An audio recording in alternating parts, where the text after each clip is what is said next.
Hi everybody, my name is Merle. I hope you're staying safe and sane out there. Obviously, I'm not shooting in the tasty kitchen today, so I'm going to be shooting right out of my own apartment. Bear with me if some things look a little different. We're still gonna have a lot of fun. Today, I'm gonna be showing you some of my favorite tips and tricks to make your groceries last as long as possible and stay fresh and delicious for as long as they possibly can. All right, let's start with America's sweetheart, onions. One bad onion can in fact spoil the bunch. Onions and potatoes are a no-go. It can actually cause them to spoil faster. When you're storing your bananas, be sure to hang them above the rest of your fruit or keep them separate because they can actually cause them to ripen faster. Oh, hello Genevieve, hello little girl. Okay, get out of here. All right, you wanna make your berries last longer? I'm always annoyed that mine are going bad. All you want is a 5-to-1 ratio of water to vinegar. After you let them soak in the solution for a couple minutes, drain them, dry them, store them in an airtight container. Lemons will last 4 times as long if you store them in a resealable bag in the fridge.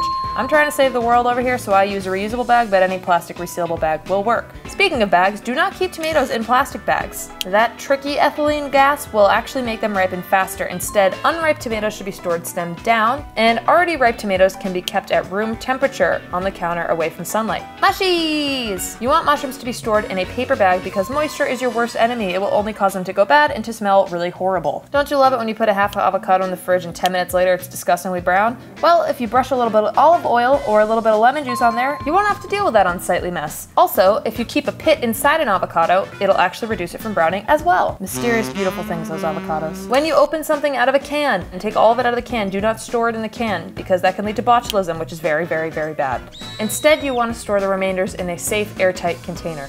I'm just saying this because I love you. Bread's another one of those tricky things that you buy it and it goes bad before you can finish it. I always put mine in the freezer right away and just take it out as I need. To keep hard stem herbs fresh, wrap them in a damp towelette and put them in a resealable bag in the fridge. While soft stem herbs can be kept right on your countertop in a glass jar with just an inch of water at the bottom. Make sure you change out that water every couple days or it will get unsightly. Greens, place a towel on the top. That'll soak up any excess moisture. It'll give you way more shelf life. Pop them in the fridge. When it comes to nut butters, don't laugh. Especially if you're using natural nut butters, don't laugh. The best way to keep them fresh longer is to flip them upside down. That'll help to block any air from coming in and turning your nut butter bad. Don't laugh.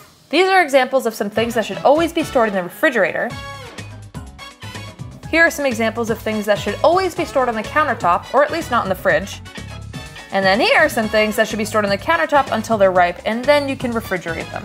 Let's utilize our freezers, people. Your freezer is like a big pause button. Great for berries, banana, avocado, just to name a few. And don't underestimate the power of your ice cube tray. It's great for any stock you have. Maybe you open some, you use a cup, you got 5 cups left over. You can just put the pause button on it, pop them in the freezer, and they'll come out in these cute little cubes. You can feel free to use these cubes for any sautés you might be making, your favorite beans, pasta, and of course stews or soups. All right, remember those herbs we were talking about earlier? They're not gonna last forever, so if you've got some extras you don't know what to do with, you can put them in your ice cube tray with some oil. And there's another really cute cube. These will come in handy for anything you're sauteing or frying up. Maybe you just want some easy pasta, toss that pasta in there, call it a day.